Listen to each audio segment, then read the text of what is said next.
Good morning, everyone. Good morning. All right. Well, welcome to another Mindset Saturday. We made it another Saturday. It's great to have you all here. Great to all come together and reason. It's always an honor and pleasure and privilege to come together with y'all every Saturday to remember who we are, to expand our awareness of who we are, to apply that and to live that. That is what we're here doing every week. So it's wonderful to be able to do that with you all. Wonderful, wonderful. All right, getting started. Question. What is the, I don't want to say that.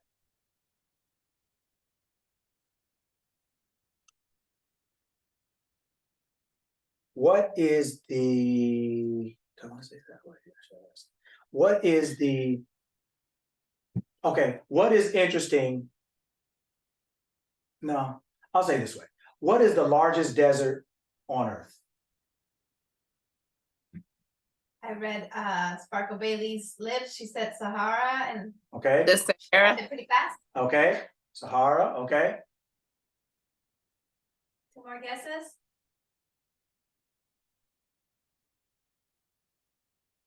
What is the largest desert on Earth? Yeah. Mojave Desert? I don't know. Okay. I'm just throwing a desert out. I don't know many deserts. Vegas? Okay. Anything else? Anyone else? I think that's it. I was gonna throw a joke out there. The largest Antarctica. The largest desert on Earth is the desert you set in your mind. That just sounds like something you would say. Antarctica. Good morning, everyone. Antarctica. Good morning, everyone. Yeah, you can wander around in that desert forever. Yes. Amanda said Antarctica. Amanda is correct. It's Antarctica. Antarctica is the largest desert on the planet. That is absolutely correct. Janelle in the chat. Right? Okay. Antarctica. Because a desert is defined as extremely minimal precipitation. Very little rainfall. Right? Antarctica rains the least. It's so frigid, it doesn't even hardly rain, hardly at all. It does, but very, very, very, very, very little. But it's the largest desert that rains so little and so infrequently. It's actually Antarctica. Absolutely. Absolutely. Well, good. We're getting right into it. So that's all the warm-up you get. So I hope that's enough for your hamstrings. All right. Here we go.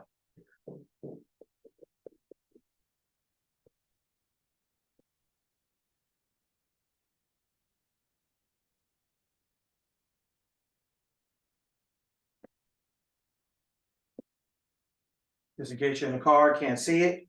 I am perfectly healthy. What is that? Affirmation. I was going to say an I am affirmation or a root chakra affirmation. Or a declaration. Okay. Or a declaration, I guess. Okay. Affirmation or declaration.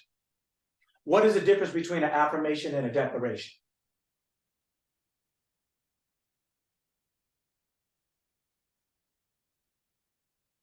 Those are both right, but they're not the same thing.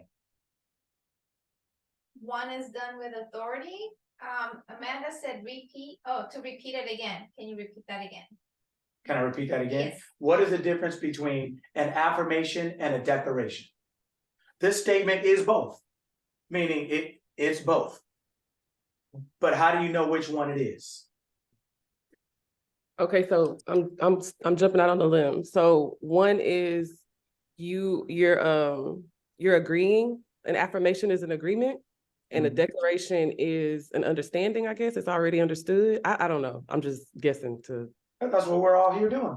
Yeah, that's what we're all here doing, right? Yeah, we're here to guess until we know. Like a scientist experiments until they prove or disprove their hypothesis, right? That's where everything starts, right? So then, how do you know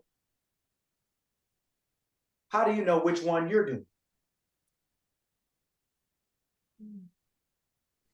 Your tonality. Your tonality? Yes. Like if you believe okay. you're perfectly healthy versus you telling yourself you are perfectly healthy and believing in that. What is the difference between belief and knowledge? I guess the difference between belief and knowledge. Belief is knowledge. You have confidence. There's more confidence in knowledge because it's something that you can prove to yourself. Belief is maybe stepping out on that limb and No, belief is accepting. Sorry. okay. Let's see it. Belief is accepting the knowledge. Okay. Then what is knowledge?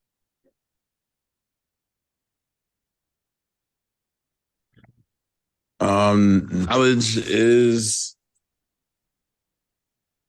This is facts or information that is Okay. facts. Okay. Through it, And brother, like what are you gonna say? Knowledge is it's facts. It's facts either through experience, through something you've done. Just it's it's facts versus belief is acceptance of it of what? of an experience of the knowledge. It's just it's an acceptance of it versus knowledge being a fact or something that you actually experience or acquired. So they Okay. both go hand in hand, but at the end of the day, one is you're accepting the belief, even if you can believe in something whether you don't see it or you don't you don't have any physical fact of it. But knowledge, you have some type of fact of it, some type of experience, something. Okay. Who else? Well, the guy who was talking before. What is the difference? What do you say? to me, believing is I don't feel like believing is as sturdy. I think believing is something that's unproven. Knowledge is something that you can prove. Knowledge is something that you could attest to. So it's something that maybe you have a little bit more confidence in because you can it's what you've learned. It's what comes second nature to you. So if you exercise every day, you believe you're perfectly healthy because you're taking those steps or you're taking what you've learned to live a healthy lifestyle. Believing you're healthy is, well, I haven't necessarily exercised, but maybe I've been, I don't know, doing something a little bit. Maybe I haven't been doing my worst, right? But like maybe you feel like you're putting something in. So I don't know. It's not as confident as knowledge. I don't know if that's making sense, but it's kind Yeah. of Oh, we're working down. Yeah, that's why I'm asking that. That's why I call back on because I want everyone to participate and say what they think it is, because this is how you go from renting knowledge or renting information to actually owning it, to actually being able to say, I understand this for me because I've worked it out within myself, right? And you do that by a series of steps, like saying, okay, what is it? Thinking about it, throwing some ideas out, playing around with it, turning it around in your mind to get an acquaintance with it and looking at it and say, oh, this apple looks good. You turn it around one more time and you see that brown spot you would have never saw if you would have just looked right then. So what we're doing right now is turning it all the way around so that you really make sure you're getting what you think. Absolutely. Okay. Yes. Sparkle Bailey. Okay, so Google, because I believe in, online learning. So based on what I see with Google, to declare something is to like when you say I declare war, you're simplifying, you're telling something and you're simplifying it, but you're not playing. Mhm. And then with affirming something, it's like you're protesting it, but you're confident about what you're protesting. And it's a form of an affirmation, but you're confidently protesting whatever the thing is. But when you declare something, you're simplifying something, you're simplifying a message, but you're not playing either. You're just giving it simple form. Okay. So if you were to all say this statement, which one of them are you doing?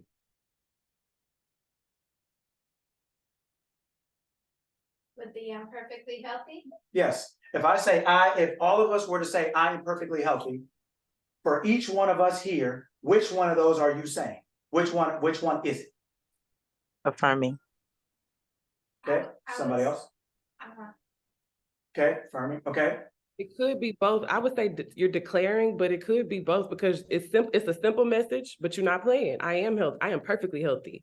It's straight to the point. So Mhm. it kind of fits both. Mhm. definitions. Mhm. Yeah, I like declaring because it does come with that authority.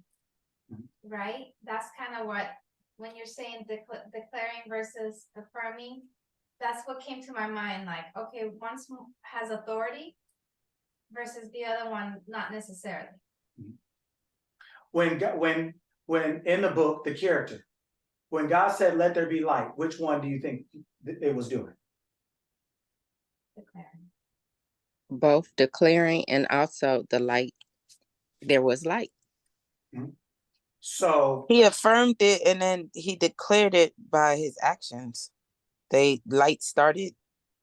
He's like, let there be light. And he saw it was good.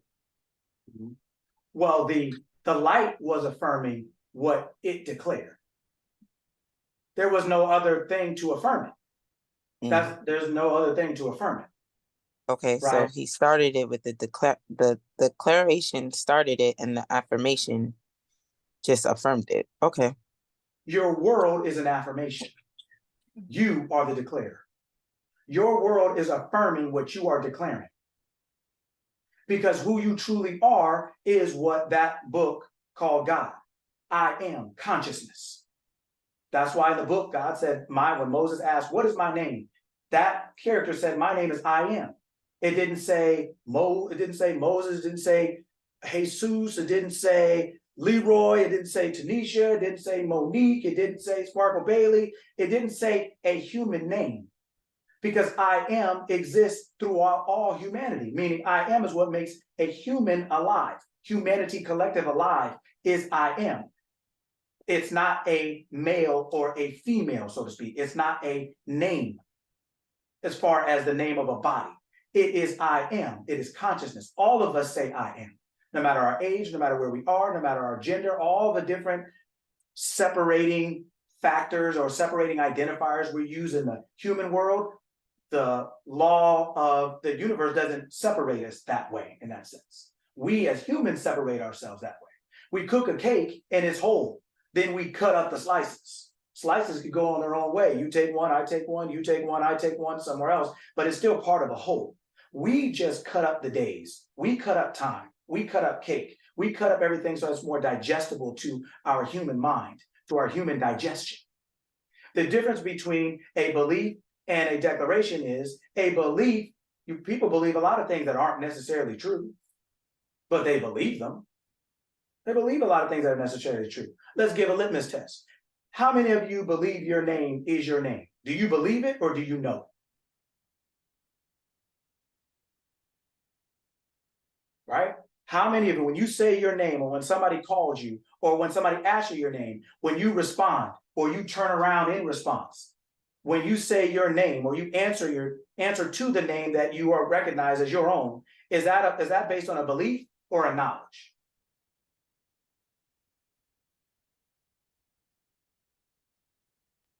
Knowledge and belief, because you Say can it change again. knowledge for the most knowledge, but also belief because you can change your name to whatever you want your name to be. You can change your name, but the one that you know to be now, that's why you're changing it, because you know you can, right? But the one that you know until you change it is still knowledge, it's not belief.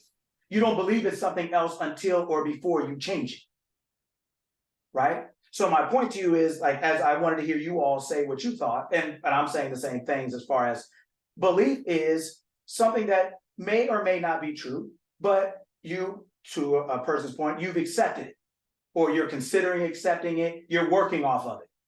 A knowledge is something you know the ledge, you know the boundaries, you know the parameters, you know what it is and what it isn't. You know your name is Sparkle Bailey or it's not. And it's Sparkle Bailey until it's not, until you change it. Until then, that is not a belief. It is a knowledge. You know that's your name, right? Now you can change it to something else.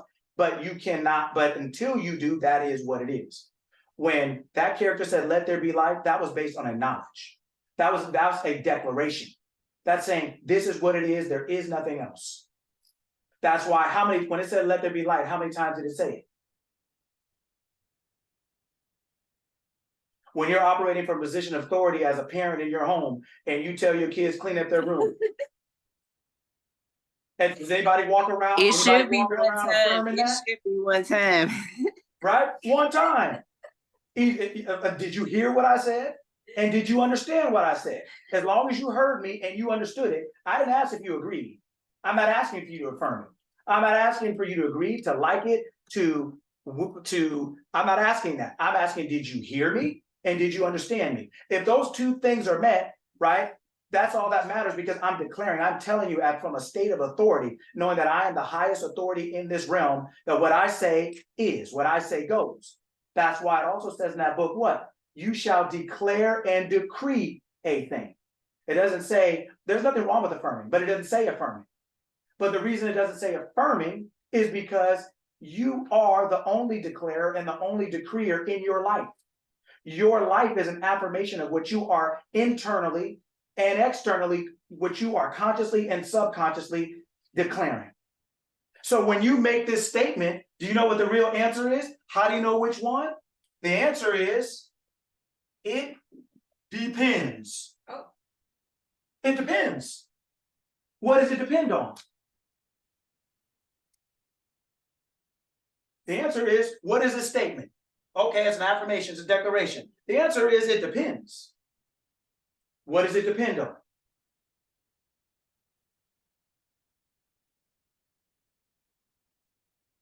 The self. What does that mean? What do you mean when you say that? The I am part, like whoever the individual. Sparkle Bailey put in the chat your intention. Okay, Jolie put my actions. okay. One more? Well, that's three of you guys. Yeah. Okay. It depends on who you believe yourself to be. When you're in your house and you know you are the mother or the father, right? When you know you are the authority of that home, right? Then you're automatically serious, because there's no higher power to be more serious than you. You are the authority of the home. You are the Alpha and the Omega, the beginning, the end, the first and the last, right? So you're saying it from, if I say it, this is what it is. There's no one else to overrule me or override me. So I don't have to affirm anything, because whatever I say goes. What I say goes, because I am the highest authority. When you make this statement, it is an affirmation or a declaration depending on who you believe yourself to be when you're saying it. Do you believe that there's something greater? Do you believe that it may work out? Do you believe it may not work out? Do you believe that, well, I hope so? Do you believe that I'm wishing so? Or do you believe, clean that room up? You're not affirming that 100 times. All of us that have been kids, we were never like, well, Mom, you didn't say it 10 times. You didn't affirm it. You didn't go around saying yourself 10 times. They were like, they said it one time, that was it. It was a declaration. We understood that. Yes. So Sparkle Belly have put in the chat how serious you are, how bad you want or mean something, and then Edwin's put tonality. So we have to separate the difference between emotion and feeling. Emotion is how you feel about something when you're saying it or thinking about something. It's emotive. It makes you feel a certain way when you're thinking about something. Feeling, really a better word for feeling versus emotion, the better word for feeling is awareness. I'm aware of being something, regardless of my emotion. So you may not feel like parenting today, right? That's an emotion. You may not feel like, oh God, I don't feel like doing this today.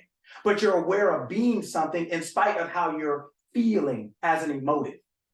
As, oh God, I'm tired. Oh, I don't feel like cooking. But you're aware of being something. Emotion is you're just pure emotions. I'm happy, I'm sad, I'm mad, I'm this, I'm that. The feeling, the juxtaposition to that really is your awareness of being something. The awareness of being who you are, regardless of the emotion that you may feel about it. I am a parent no matter what I feel. Back hurt, head hurt, happy, sad, have a cold, feel wonderful, I'm still this thing. I have an awareness of being something, regardless of my emotions that are attached to it, or attached to how my body is feeling today, or whatever else it is. And so the point is, this statement, I am perfectly healthy, it depends on what state of mind you're coming from. Do you believe that you are? See, the difference is that in the book, it said it once. That character consciousness, I am, said, let there be light once. Go all down the chapter. Everything that was created in the world was said one time. So the difference is humans affirm, gods declare. The kings of a land declare, let there be. Every January 1st, there's new laws in this nation. Are they asking for your opinion? Do you think that they're going to affirm it to you 12 times? Do you think they're going to go over and over and over it? No, you better read this book, because it is what? After that, when they put that in, it is what? Done. Yeah. So it is now a Affirmation. Sparkle Bailey said what? A Law. declaration, a And, law. and law. And guess what? Ignorance of the law is what? Your problem. Yes, it is what? What do they say? Ignorance of the law is what? That's your problem, friend. No excuse. No excuse. No excuse. Ignorance of the law is no excuse. So that character, right? That part, that I am in you, when you always saying I am Sparkle Bailey, or I am Jolie, or I am Mona, or I am, that is the highest form of authority that is in you. And it is always declaring itself to be. And how do you know? By what you say about yourself. You are declaring yourself, I am perfectly healthy. If you are aware of who you really are. If you think you are Sparkle Bailey, if you think you are Mona, if you think you are Jolie, if you think you are the body you occupy and the name you've attached to that body, you will most likely affirm. You won't declare and decree. And affirmation is wonderful. You're coming into agreement with something. Now, hopefully it's something that you chose to be or do or have. But it is not necessary to affirm it 1,000 times for it to be true. When you tell your kids, clean that room up, and none of us over here affirm.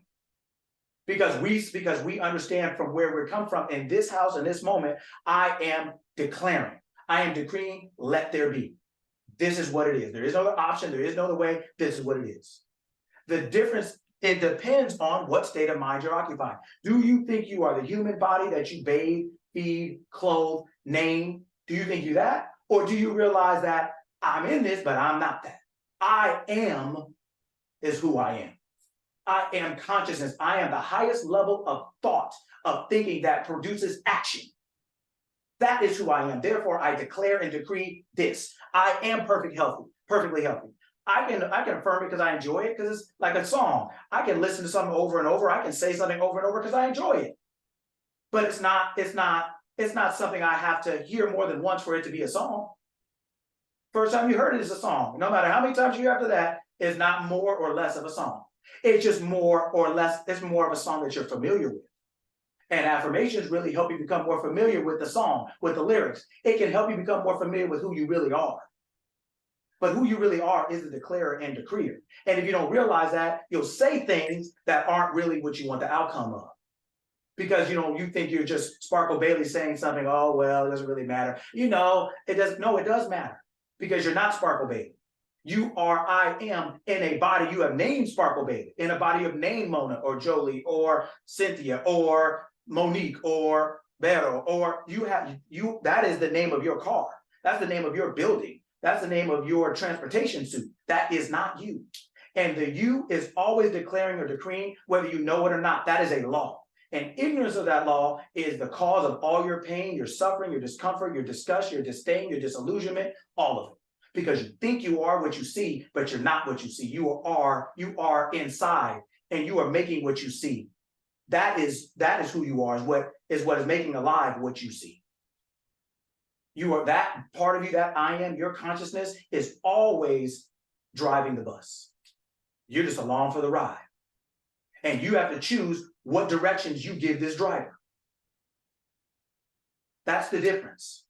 See, the difference in that character, right, in the book, that character called Sparkle Bailey, called Cynthia, called Monique, called Jesus, understood that I and my I amness. I and my consciousness are one. Let me say it to you differently. If this is what I was going to do at the end.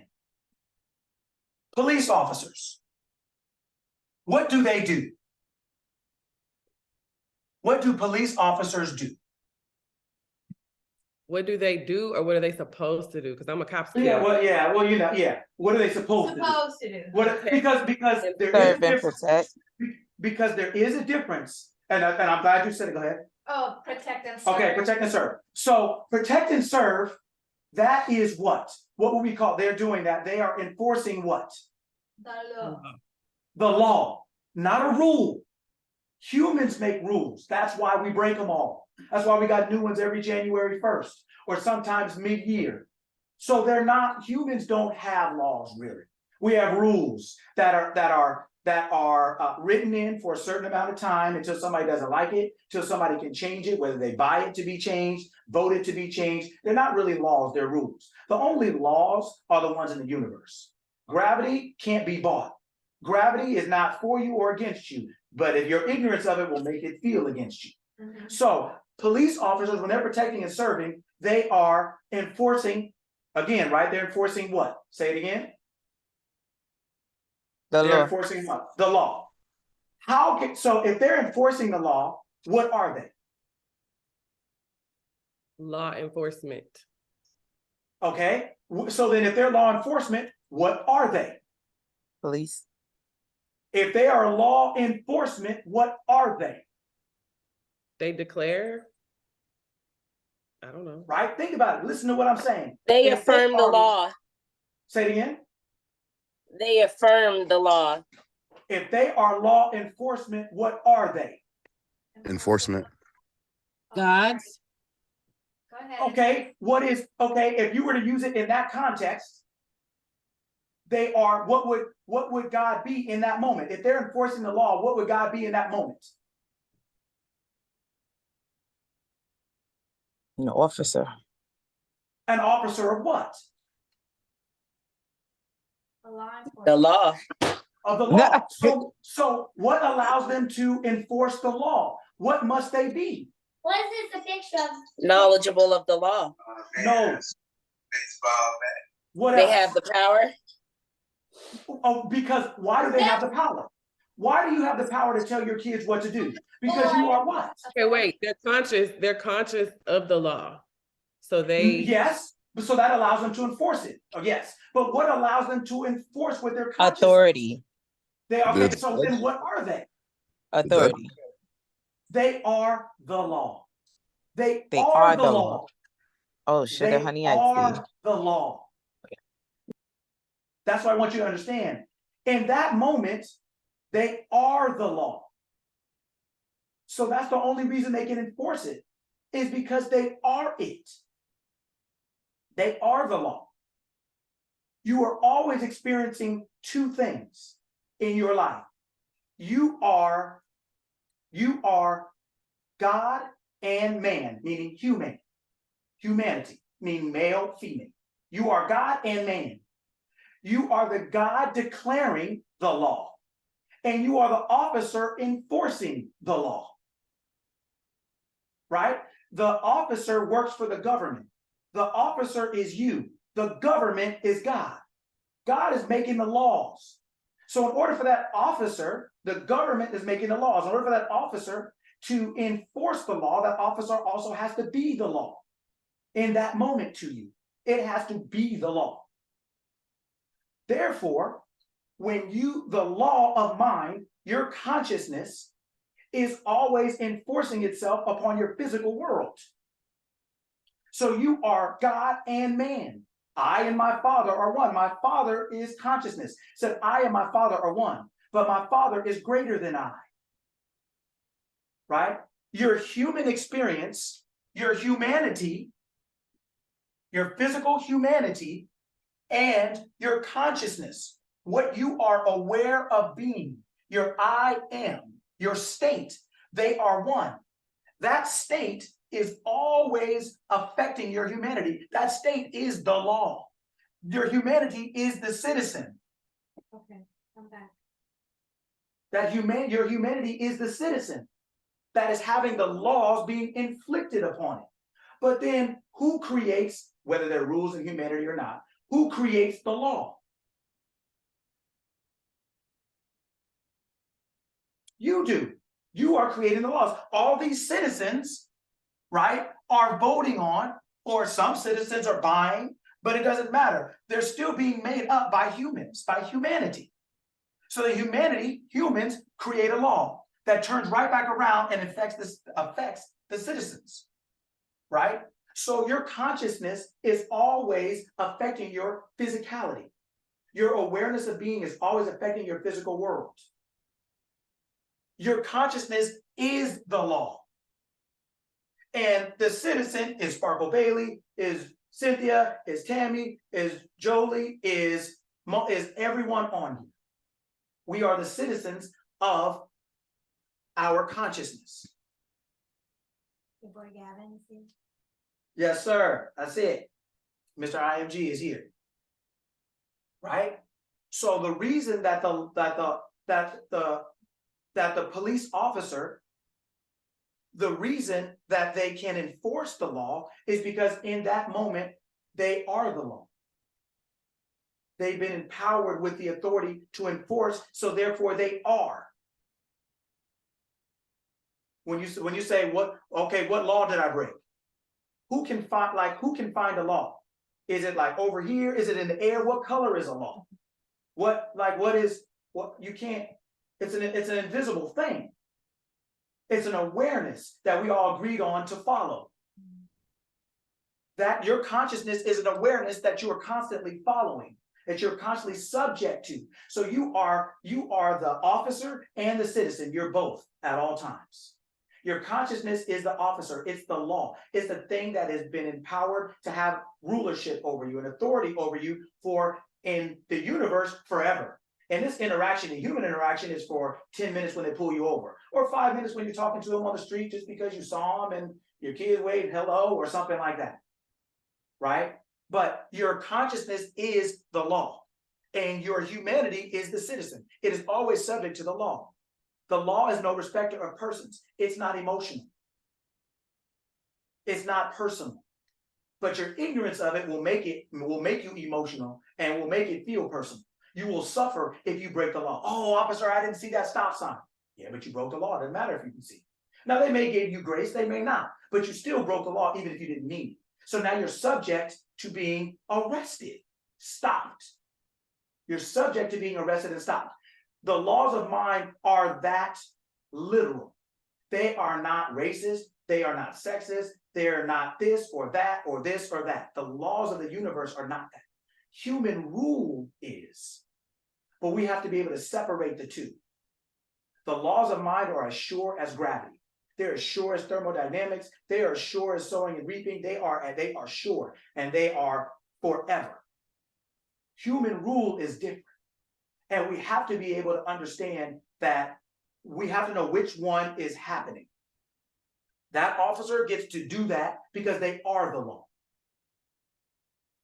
Right? You are the law and you are the citizen. You are both at the same time. Whatever's going on in your mind is the law. That is what is happening to you. And whatever was going on in your mind is happening to you. You are now subject to what's happening to you. Your physical world is subject to what's going on in your mind.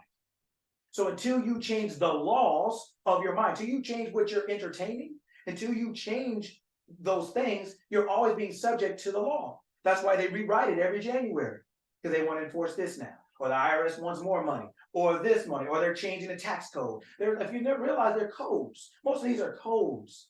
They're not even, that's why they don't stand that well. They're statutory codes, they're driving vehicle codes, they're municipality codes. They're all changeable.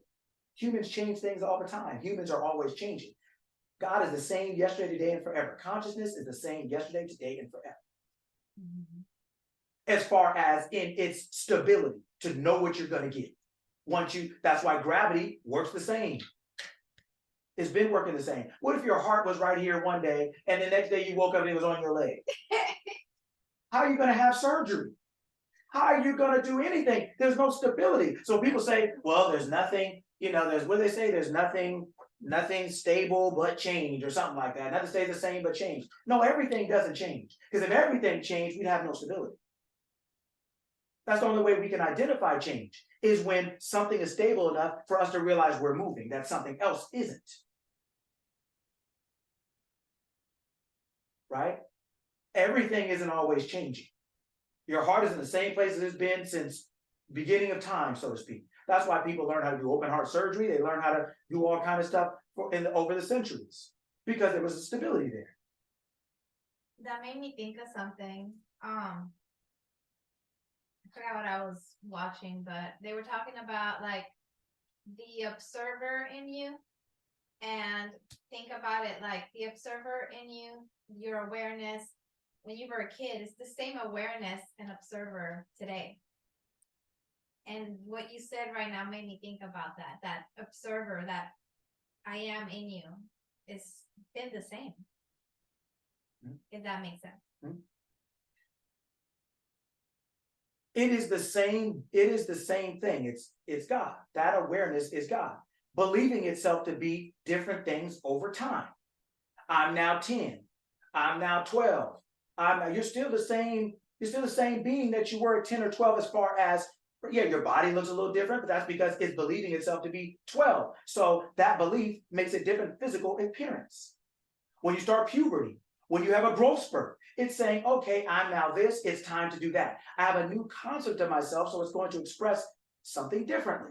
Whether it's a new concept of puberty, new concept of a growth spurt, but those are all reflections of a change of awareness, not a change of your true self, but the change of what your true self is believing itself to be. And your true self, do you know what? How many people are on the planet? Do they say? About.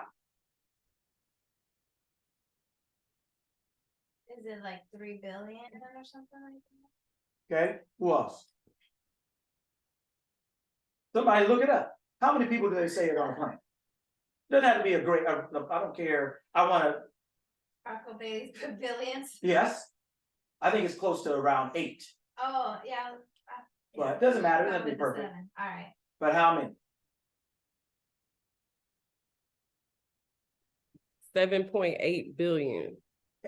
8 billion? 7.8 billion. 7.8 billion. So 7.8 billion. What does this number mean? The educated guess. Yeah, no, but I'm saying, what does this number represent? In the context of our conversation, what does 7.8 billion represent? A whole lot of gods walking around. A whole lot of It authority. represents, remember this?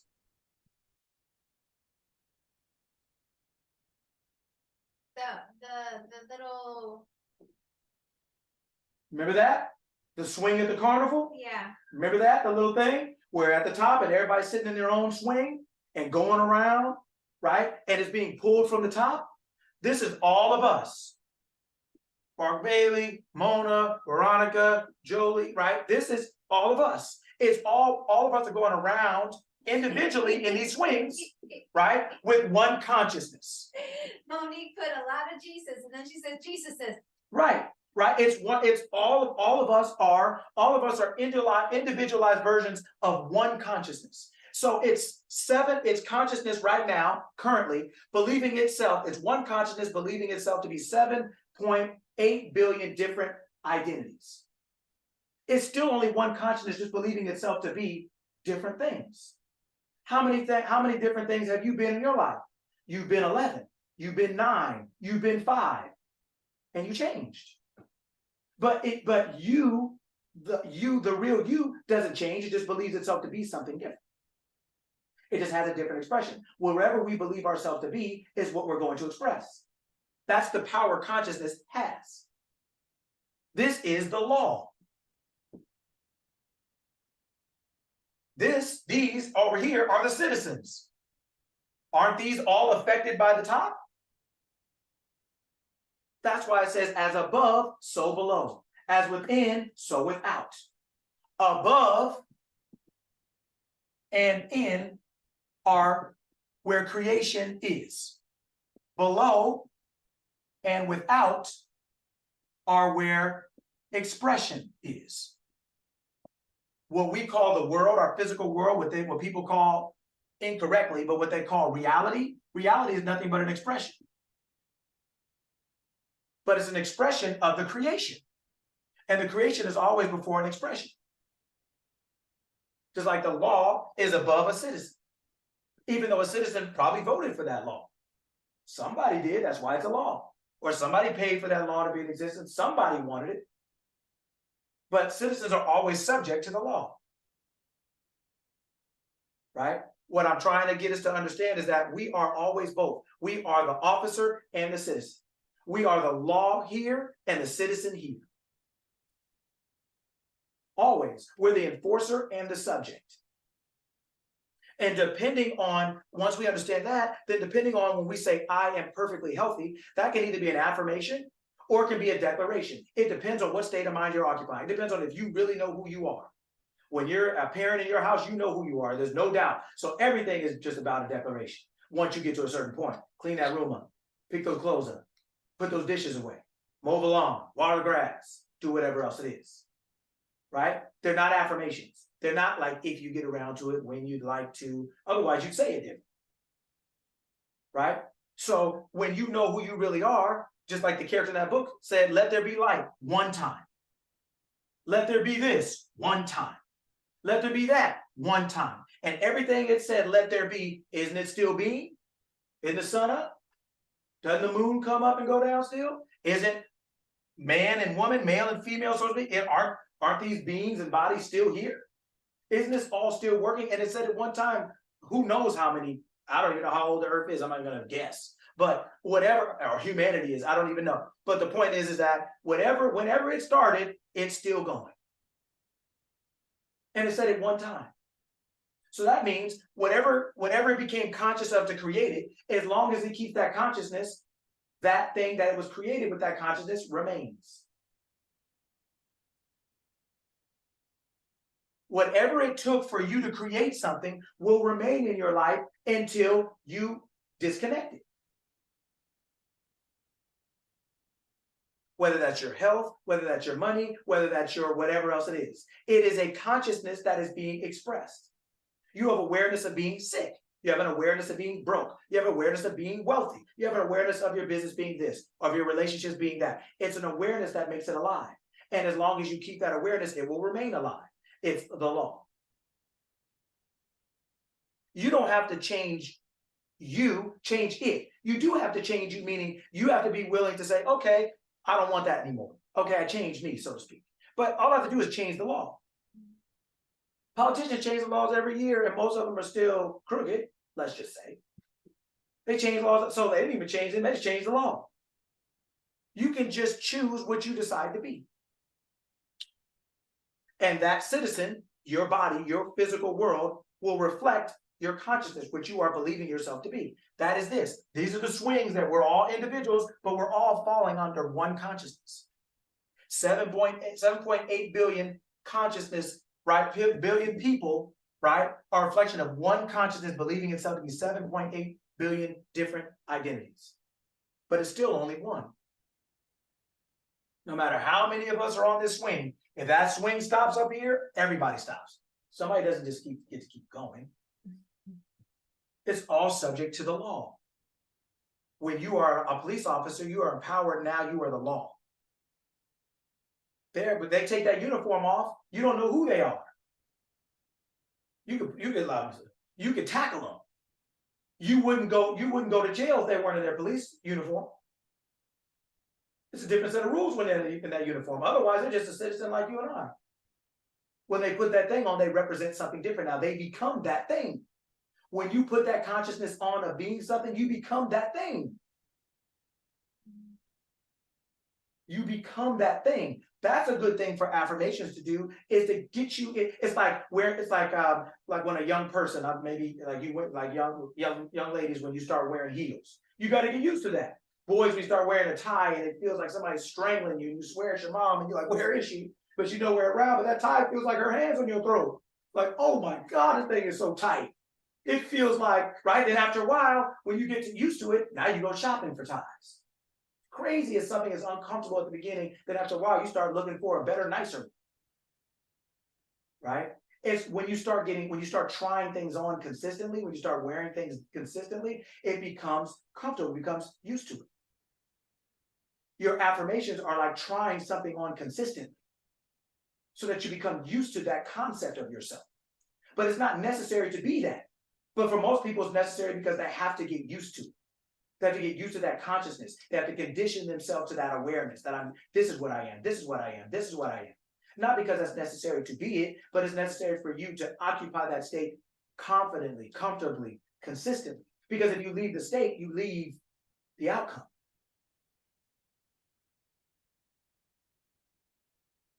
Does that make sense to everyone? Right? Okay.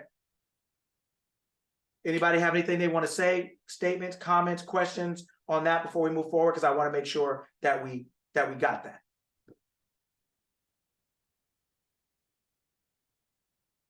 Thumbs up.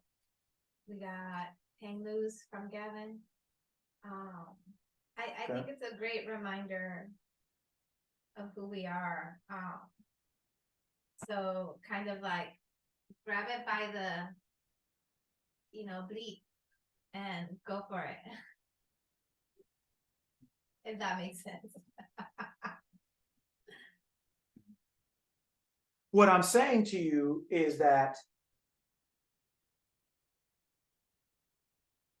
everything is done from where you are.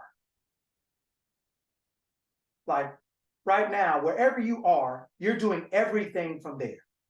If you're working from home, you're doing it from there. Even if working from home means you're working, maybe your job is in another state. But if you're at home and you're not in that state, wherever you are is where you're doing everything from. This is a perfect segue into the next thing. Everything that you do is from the state of where you are, is from where you are. So if you are in Florida, everything you do is from Florida. Doesn't matter whether you're talking to someone in California, doesn't matter whether you're online working for your company in Wisconsin, it doesn't matter whether you're talking to your friend in New York, it doesn't matter. Everything that you're doing is from where you are. In your state of mind, everything you're doing is from that state of mind. Everything is from that state of mind. So then what is your state of mind? What are you telling yourself you are? What are you conscious of being? What are you aware of being? That is your state. That is where you're occupying. That is where you're doing everything from. So if you're in a state of, I can't afford it, I'm sick, I'm broke, I'm poor, I'm a woman, I'm a man, I'll never make it, I'm black, I'm this, I'm that. That is where you're operating from. And only from that state will you be able to produce anything. You are only experiencing and producing from the state you're in. You don't get the benefits of another. If all of us let's say all of us played the lottery and it was 8 billion, so all of us played the lottery. And then you look on TV and let's just say we all live in California and somebody won it in Texas. We'd immediately drop our ticket like, oh, well, we're not in Texas. It can't possibly be us. Something can't possibly happen to you that's not in the state you're in. A hurricane in Florida has nothing to do with people in California. We may not like it. We may want to help, but we're not affected by that hurricane because we're not in that place. We're not in that state. What is going on in the physical world does not affect you if you're not in that state. If you're not in that state of mind. If you're in the state of mind of health, the state of hurricane, the state of unhealth, lack of health will not affect you, even though it does happen, even though it does exist. There was a hurricane in Florida, let's say. If you're in California, that did happen, that did exist, but not to you. What happens and what happens to you are two different things, but they're based on the states you occupy, the state of mind you're occupying. Right? So that is a very different thing. I don't know if the speakers right? So that's important for us to understand that what's going on in the world does not have to affect your world, but your world is not physical. Your world is mental, but your mental world is expressed physically.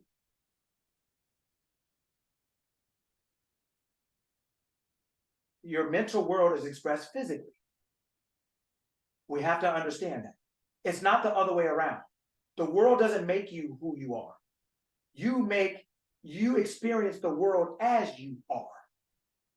The world is like a big shopping center. And everything there is there for your consciousness to select according to what it believes it is. So when you go to the mall, there's some of us who would never go to Foot Locker. There's some of us that would never go to Forever 21 because whatever's in those stores is not relative to us, but it's available to those whom it's relative to. The world is a big shopping center, and according to your consciousness, just like when you are a shopper and you go into the mall and you go to certain stores and you don't go for others, and you buy certain clothes and you don't buy others, certain shoes and you don't buy others, the world is here for you, for your consciousness, for what you're believing yourself to be, to select the physical reflections of that. So in the chat, Sparkle Bailey said our mental world is expressed physically. Yes. So I asked for these seizures. Got it. Let me tell you something. You were probably you have been in life. I would say to you, you have been in life so upset that you wanted to shake the hell out of somebody, and instead you did it to yourself. Let's go there for real, even though I know these calls are recorded. Let's talk about murder. Mm-hmm. Let's go there. Right. Like, wait, mom, stop. No, let's talk about it. Like, to the point where I've been so negatively affected by life and I didn't have the proper understanding of how to deal or how to move forward, where it was just like my daughter's hand is like, so right here, like she is not playing. Like, Mom, this is live, Mom. You can't say the truth like that. No, but in reality, I've been so angry where I wanted to kill. Mm-hmm. I know the consequences of that, so that's what stopped me. But so then, so it didn't stop you. What did it do? I'm killing myself. You turned it in because you know if you kept it out, you'd be in trouble. So then what do? We always beat the people up closest to us. We always mistreat the people closest to us. And the first closest person to us is us. Right? Yeah. We were so mad. You were so mad at everyone else that you wanted to shake the hell out of them, but you realized you couldn't. So then you decided to start shaking the hell out of yourself. That's just actually what happened. Right? Because we realize if we go outside, we'll get in trouble. If we go outside and do something to someone else, we'll get in trouble. So then, but we didn't actually stop. All we did was made a U-turn and go the other way around. And then we ended up doing to ourselves what we stopped ourselves from doing to someone else. But we're essentially doing it to ourselves. Like, ooh, if I could just. Well, yeah, you can. Just to you, not them. Nobody's gonna throw you in jail for doing it to you.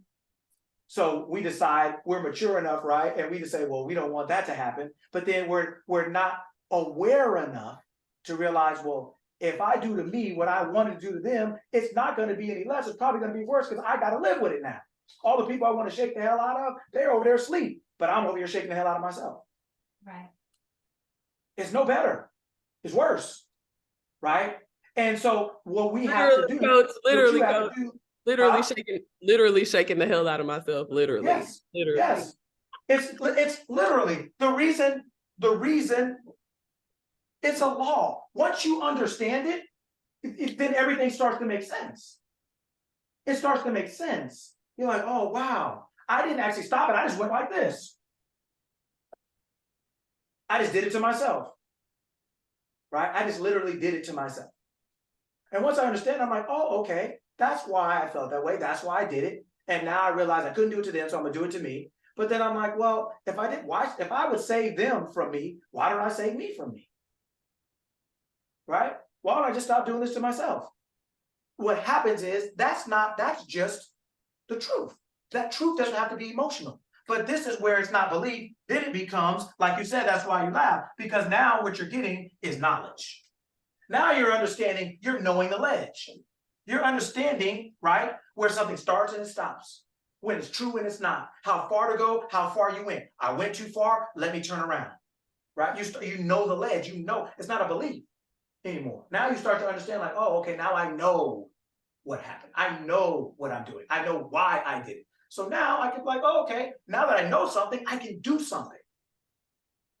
That's why people have such a hard time believing things, because belief isn't always empowering when you're trying to believe something that you don't know or don't understand. That's why most religious people are the most messed up people, not because of lack of effort or desire, but they don't have enough knowledge to even believe what they're believing or understand what they're believing. It's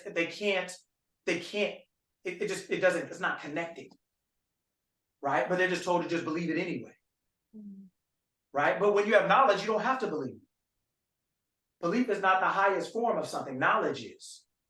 But once you know something, then what you call belief is just assumption. You're like, oh, I know it's true. I can't prove it, but I know it's true.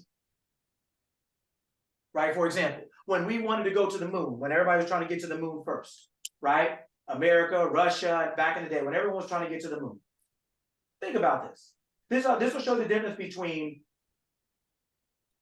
well, think about it like this. When everybody's trying to get to the moon, before anybody ever got to the moon, and they decided, okay, we're going to try to get there. How could anyone prove that they could get to the moon before they got there? First, they had to believe it could happen. Okay, no, but I said prove. I didn't say believe. I said prove. How can you prove it? Or you get to the moon the first time, anyone. How can you prove that you can get there? You couldn't. You can't. Couldn't. You can't. No one could. Right? You can't prove it. So then proof is not necessary for an assumption. It's not necessary. An assumption of your ability to be or do or have something is all that's necessary to experience the outcome of it. That's why it's called the law of assumption. Whatever you desire when you pray, believe you have. Really, that belief just means assume, decide. You have what you ask for, and you will. I believe I can get to the moon. How am I going to prove that to myself or anyone else? How am I going to prove it? Like, based on, do I have pictures? Do I have some kind of moon rock that I've been there? You can't prove it before you do it the first time. So then proof can't be necessary.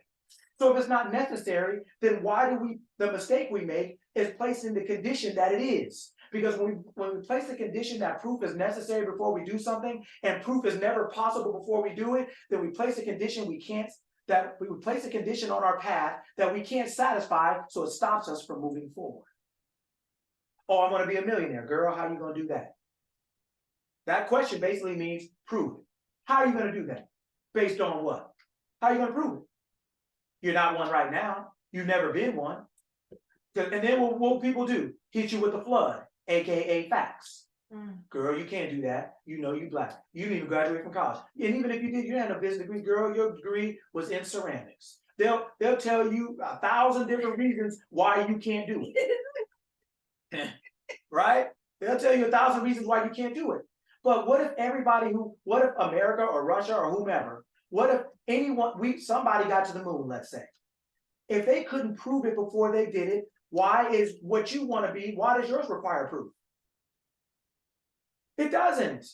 It's not possible to get it. So it can't be actual requirement in the equation. It's not an actual requirement. It is a condition that you place because of your belief. Somebody tells you have to do this, and you have to be this, and you have to be that. So you know what all of us are? I ran track in high school, won the state in high school for the quarter, for the 400, one lap. And you know what the hardest race is? Hurdles. You don't do that right, and you on your mouth, period, in front of everybody. And all of us essentially are mental hurdlers. We keep putting these barriers in front of us and our desire, saying that, well, before I get to the finish line, I got to jump over this. Then I got to be that first. Then I got to be this. And shoot, all of us quit because nobody's in that type of shape. You doing 1,000 hurdles before you get to the line. It just makes you quit because you're putting all these hurdles, all these conditions in front of your desire, thinking you have to be this. So you hopping over here, you're like the old school Super Mario, hopping over the things and bing, bing. You're just doing this over and over and over because you're putting these conditions on your path.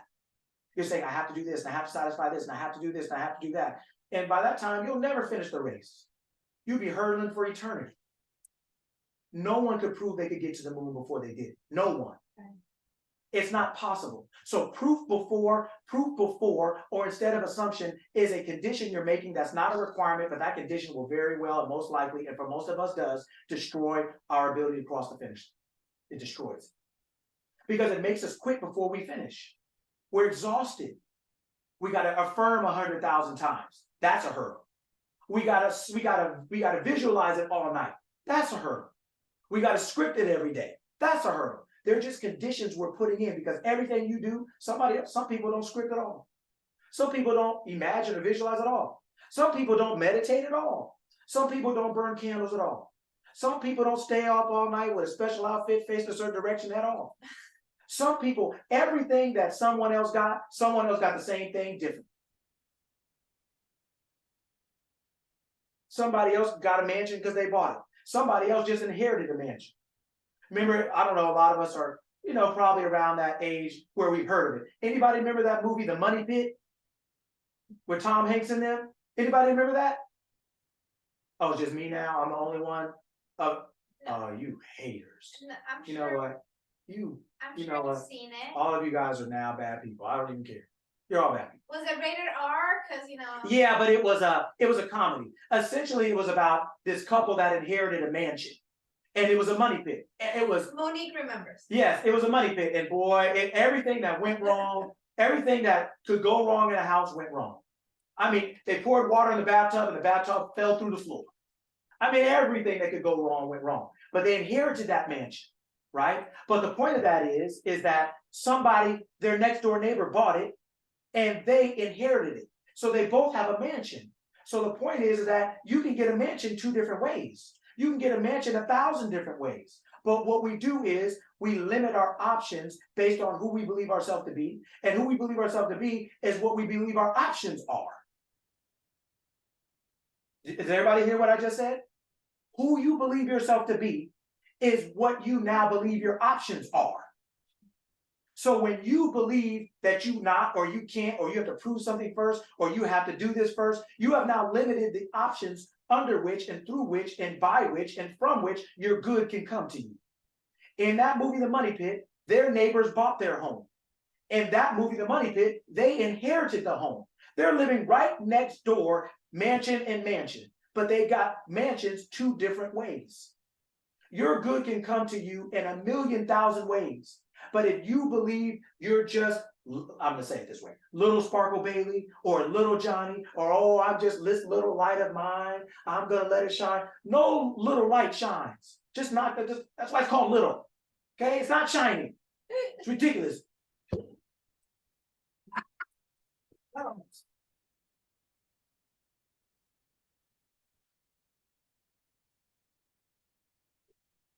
It's not shining. Your little funky light is not helping anyone, right? Open up your big light, right? So the conditions that we place in our life as this is what has to happen before this can happen, and before this can happen, and before that can happen, all you do is put hurdles in front of on your path, and you exhaust yourself, and that's why you never get your desires. It's not because the desires aren't real and they're not possible, but it's because you can't get to them. You have barricaded yourself. You put 1,000 things in front of your exit. You put 1,000 things in front of your good. By saying I have to be this or I have to be this first. But the people, if they had to have 1,000 different answers to get to the moon, they'd still be talking about it. At some point, you have to say, this is what I believe, this is what I'm going to do, and what I said is I'm declaring we're going to the moon, period. And through that mindset, declaring the state of the mindset of declaring is let there be, and it's good. The mindset of affirming is, I sure hope this works. And if I say it enough times, boy, and if I just keep on keeping on, hold on to God's unchanging hand. And if y'all get boy, and it got you sweating and begging and everything else, and you're exhausted. It's too much. You can't do that every day and still cook and still clean and still go to work, take care of your kids, take care of yourself, take care of your family, go see. You're exhausted. You can't keep all this stuff up. Right? When you know who you are, that dictates to you what your options are. When you say, oh, I'm just this, then your options go from here to here. And the book, it says, the earth is the Lord's and the fullness thereof, a cattle on 1,000 hills. So the earth, the Lord, the law, I am. The earth is I am's. The earth is I am's. Everything on this earth is I am's. Everything in it and on it is I am's. It's consciousness, right? Which is you, Jesus says. right? Which is That's what he you, said. which is you. Consciousness, which is you, right? Everything on this planet is for your consciousness, what you're believing yourself to be, to access, to physically reflect that what you're believing yourself to be. It's only going to pick what you are believing yourself to be. Just like when you go into the mall, you only go in the stores based on who you think you are or who you think you aren't.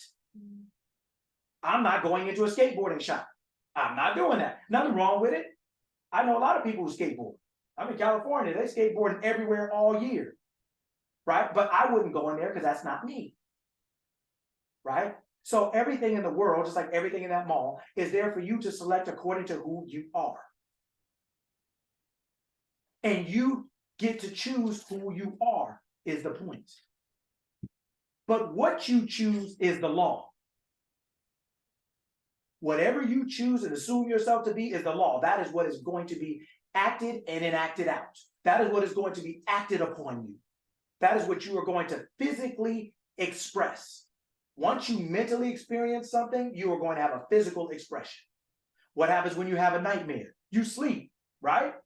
You wake up sweating, wake up still running in the bed, running. Because that thing that went on in your mind physically affected your body. Right. Every experience is mental first, and it is expressed physically second.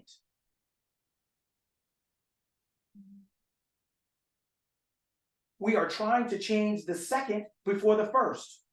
The second, the physical, is not causative. It is expressive. Your body is not causing anything. Nobody's heart ever attacked them.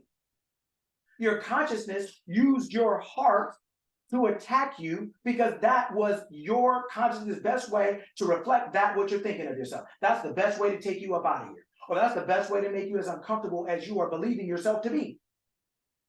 That is the way you decided to shake yourself. You said, since I can't shake this fool here, I'm going to shake me.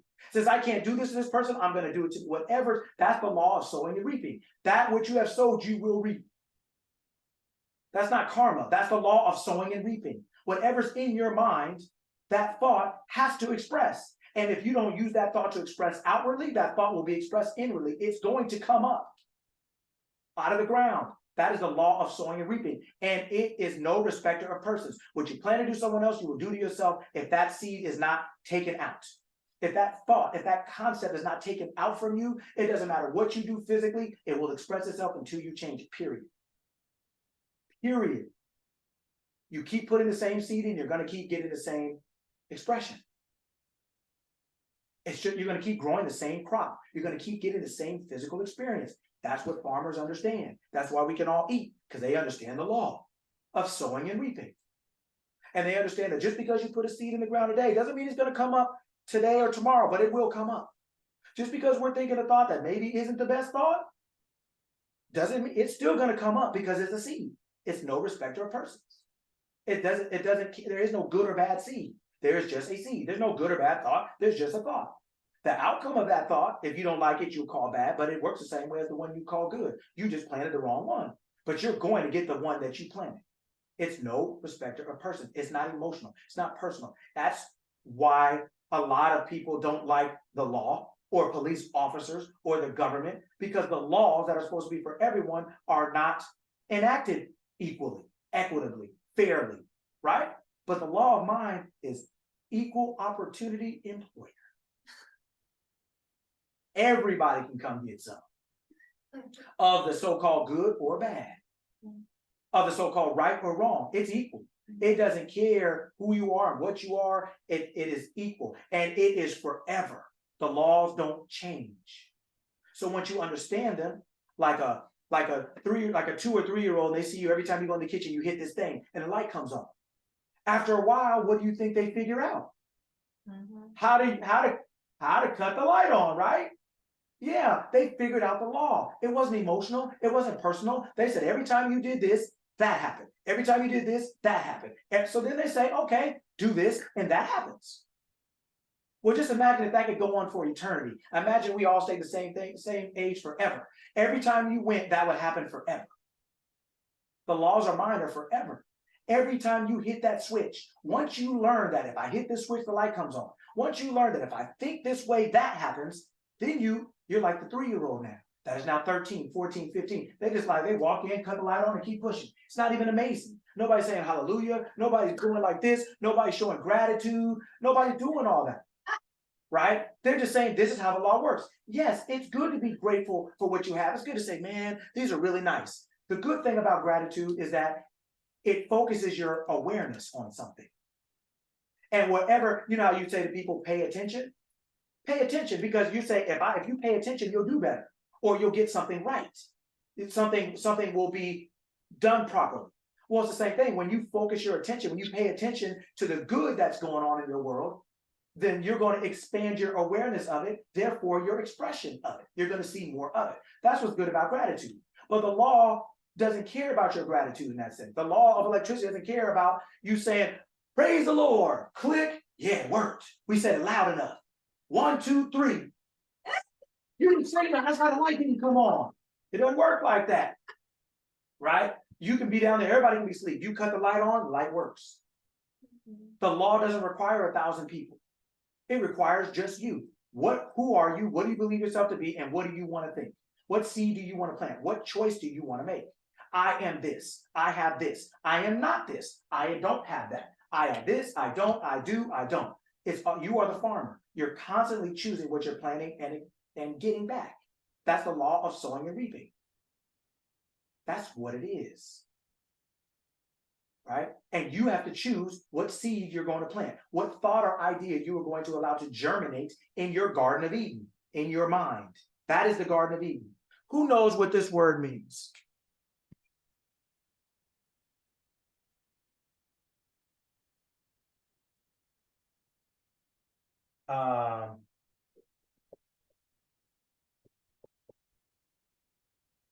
Golgotha.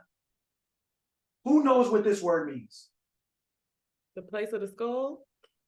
We can't hear you, Sparkle Bailey. Sorry, the speaker. The place of the skull? Thank you. Skull. What's the word before it?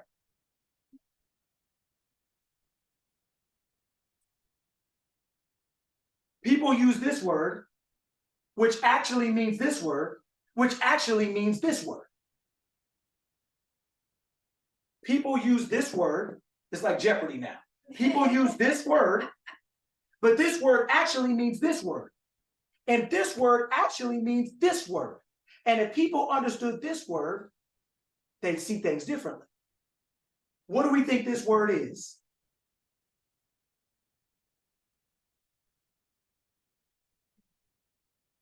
You know, 3 guesses, I'm not moving on. I don't expect you to know, but I expect you to participate and try. So Monique put cranium. Yeah, that's skull. That's correct. Same thing. Protector? What is this Can word? you repeat that, Sparkle Bailey? Protector? Okay. One more. Cassidy suggested the shell. The shell. Okay, watch this. Finish this sentence. Jesus died on. No. On. The cross. Where? No, where? Where? Calvary. Calvary. Calvary means Golgotha. Calvary means the skull, the cranium. Jesus died here. That's why it says what? Christ in you. In you. In. The hope of glory. Christ in you, the hope of glory. What does it say? I never leave you nor forsake you.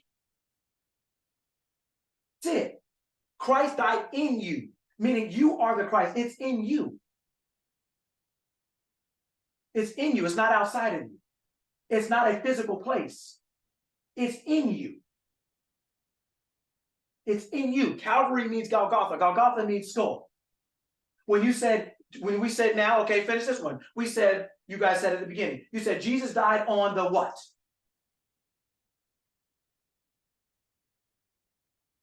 I put cross. Okay, Jesus died on the cross. What is the cross?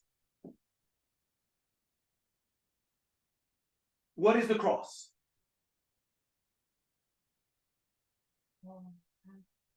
Someone else gonna have to take this one from me. If we say en la mesa, what does that mean? Oh, the table? Yeah, but en la mesa, right? What does that mean? In. Monique said your burden Yeah, no, what is, so better, en la mesa, what does in mean in that context? inside, En la mesa, on, on, in or on. Jesus died on the cross. The cross is the body. Only the body dies. Jesus died on the cross. Jesus died on, in, same thing, on, in the body. If you ever looked at when Jesus first started talking and he was going to get disciples, he would always say, pick up your cross and follow me. Anybody remember that? Do you think everybody was walking around with a cross? You think everybody was doing like that? Right? I'm going through this because this is not to be religious. This is to help you get the knowledge of what they were really saying, because they were talking esoterically. That means they were talking underneath, inside. We looked at it exoterically. We looked at it like the tortoise and the hare. You tell that story. And so we tell the story and it's exciting, but the meaning of the story is why the story is told. The meaning. The tortoise and the hare means nothing. But the meaning of the story means everything. The cross is exoteric. We all It's have a the cross outer to thing bear. I'm sorry? We all have a cross to bear. You hear that expression, that was his cross to bear. It is not visible. It's not visual, but it's internal of perhaps a burden or a mission in life. Well, the burden of your body is the fact that it dies. That is a problem to God. Death is a problem because God lives forever. Right? So the body is the only thing that dies. The physical is the only thing that dies. That's why everyone has a cross. Everyone, when he said, pick up the cross and follow me to his disciples and things like that. Yeah, pick up your cross. Talking about, let's go. That's essentially what he's saying. Let's go. Follow me. Let's go. Right? That's what that is. Jesus died on the body and resurrected, right? To prove that what? God can overcome death. God became man so that man can become God. That's essentially what this whole thing is about. Is to realize that we can realize who we are even in this sphere. And we can come down here and play in this world and awaken, which is all of us. This is what we're all here for. We're the ones that are awakening. Not saying better or worse, and we're not the only ones, but just on this call. We're the ones that are awakening and realize there's more to this than we thought. You're resurrecting consciously. You're remembering who you are. That's why things you're like, wait a minute, that doesn't make any sense. Wait a minute, that doesn't make any sense. Then you start hearing something different, you be like, that makes sense. That would have sounded crazy 2 years ago. But why? Well, because it's juxtaposed or it's different than or contrasting to what you've been heard. Everybody talking about Jesus died on Calvary. How many Calvary Baptist churches do we know? Calvary Chapel, Calvary this, Calvary that. Yeah, they won't tell you. Most people don't know, and the people who do won't tell you that it's talking about the skull. It's not talking. They said way too many because they believe this was like a mythical place. They believe this is a real thing. But it is a real thing. It's just not, but the definition of the real thing is this. It is a real thing. It's just not what you think it is. It's that. The tortoise and the hare is not, the story is not real, but they're talking about a real thing. You have to know which thing is real and which thing isn't. What is the story and what's the point? Those are two different things. What is exoteric, the story, the outside the shell, and what is the shell hiding?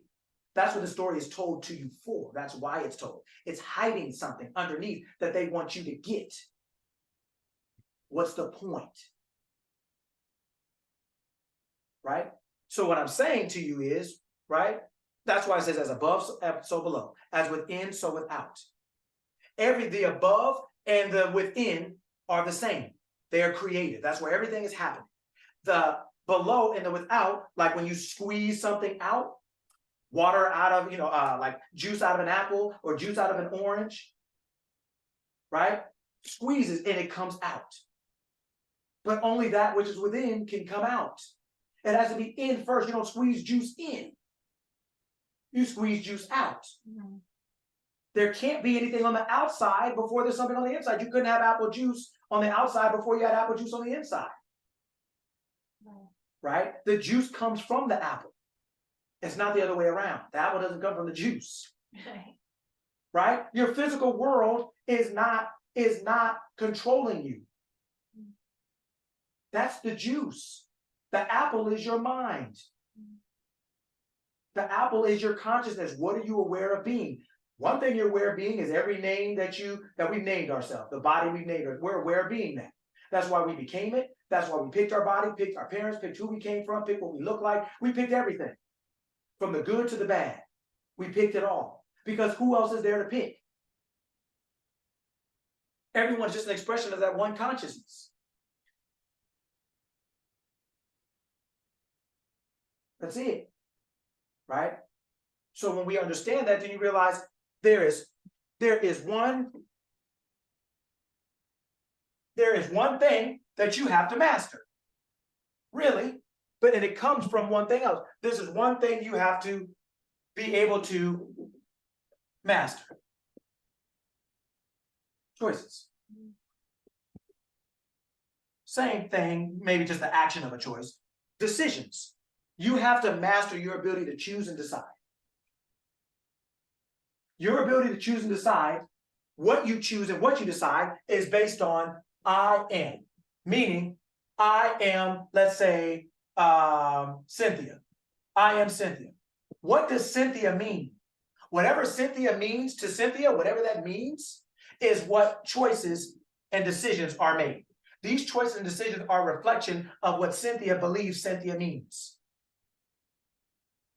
When I say I am Cynthia, that means I am now saying I am a collection of these things.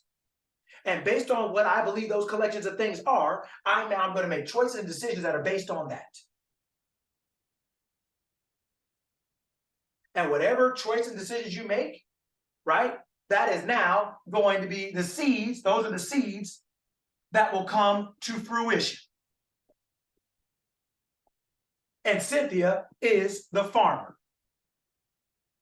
Choosing, deciding, and planting the seeds, the thoughts, the concept of myself. So when I say I'm Cynthia and I say I'm the real estate educator, what does that mean? When I say I'm Sparkle Bailey, what does that mean? Choose what that means. You are the only farmer. You are the only farmer in your Garden of Eden. You are the only farmer in your Garden of Eden. Choose and decide. Choose what seeds that you want to decide are going to come up. What does that mean when I'm the real estate educator? What does that mean? When I'm Monique and I have my own business and I'm just Monique as a person, what does Monique mean? And then Monique as a business person, what does that mean? What does your name mean? When you say your name, what does it mean to you? What does it evoke? Monique said goddess. And then whatever that means to you. That's subjective, right? And that's fine. It only has to mean what it means to you. You're the only person that has to be clear to. The only one. When God said, let there be light, who took a vote?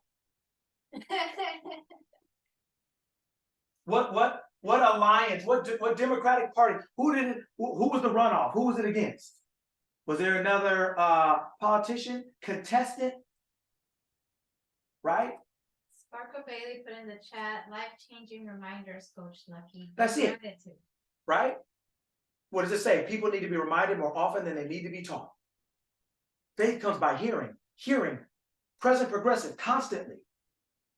What you're hearing, what you're thinking, what you're feeling, what you're believing, constantly, consistently, is defining what you think Cynthia means, or whatever your name is, and then defining what this means now defines what choices and decisions that you make. And the choices and decisions that you make are the seeds that you plant in your mind, your Garden of Eden, the within, that is going to be fruit expressed without. I know you can't read it, I'm just writing it anyway. That's what's going to be expressed without. Your physical world is the fruit of your thoughts. Period. I don't care if you're a woman, I don't care if you're black, I don't care if you're white, I don't care if you're a man, I don't care if you're a Republican or Democrat, I don't care if there's racism, sexism, nothing. Humanity, racism, sexism, ism, right? Ism is a suffix. It means to keep the same. So when you say racism, it means to keep the classes of race the same as they are. Sexism, it means to keep the hierarchy of something the same. Whatever else it is, right? Ageism, it means whatever the ism, it means to keep the same, and whatever the prefix is means now this is what we're talking about. The law of mind does not operate that way. You can be whatever it is you decide. Your decision is a feeling, meaning it's just an awareness. I'm now deciding to be aware of something. It is not an emotion like I have to feel it before I can be it. It's just a decision. Decide. This is who I now am. And I am not going to change what I decide until what I decide becomes physically reflected in my world. Period. Now, I can cry when I decide. I can laugh when I decide. But as long as I decide, it's all good. I don't feel like going to the gym at 4 in the morning. I can cry when I'm on the way, cry when I'm lifting the weights. But as long as I lift the weights, I'm going to get the outcome. My emotion has nothing to do with my outcome, but my feelings do. My awareness of myself, of what I'm believing, is happening as a result of what I am as a result. That's where the outcomes come.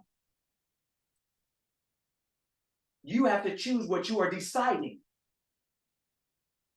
What do you want? God said, let there be light. That being was not taking votes.